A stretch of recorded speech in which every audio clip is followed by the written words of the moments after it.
So I have 5 high-level priority action areas, and that's people, money, ideas, governance, and communication. People's obvious.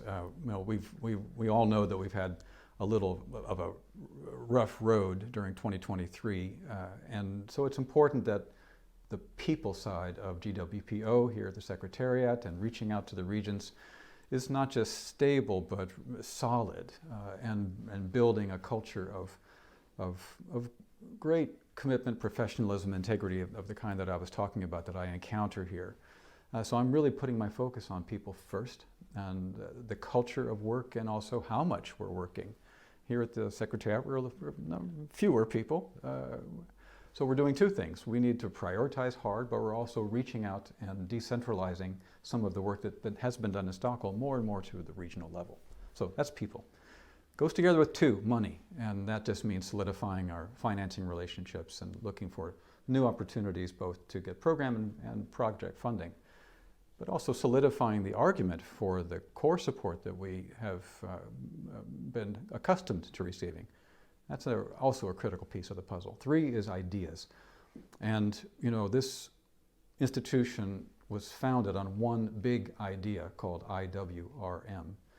It's actually more like a package of ideas, you might say, built on systems thinking, participatory methods, and key values. And everybody is telling me, and they've been telling me since I started interviewing for this position, that IWRM, something like the house I was talking about, needs to be renewed in some way. And of course, that's being pushed upon us by the world.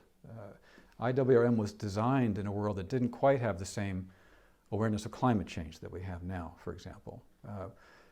Also designed, frankly, at a time when gender mainstreaming wasn't anywhere near as high a priority as it is now and needs to be going forward.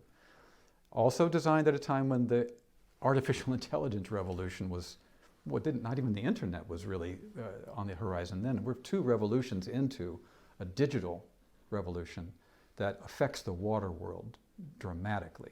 So these are just a few of the examples why I think we need to bring new ideas to the table. And of course, with the steering committee, the technical committee, and all the people in the network at staff and regional level, that'll be a priority as well. 4th, governance.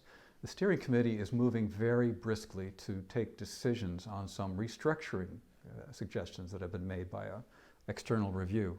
So there will be changes in our governance structure, and those are also critical to us. It's about building an organization that's fit for purpose for the new world that we now have to operate in. Last is communications, Monica. And of course, it's not really last, because if we don't get our communications right, not everything else will work either. And to be very frank with anybody listening or reading or watching this, I mean, if you ask some people about what's the story with GWP these days, you might get the first impression, well, aren't they having a little trouble, to be frank. We, of course, are working very hard to change that story. We've changed it very dramatically in, for example, the recent announcement by the Green Climate Fund to grant for 15 country readiness programs. That's just one indicator of why that story is different and why it is changing. And we're planning here at the Secretariat, and I know I'm talking to the communications team, about how we can really make a nice big splash in the world during 2024 and establish a narrative of dynamism, forward motion, and results.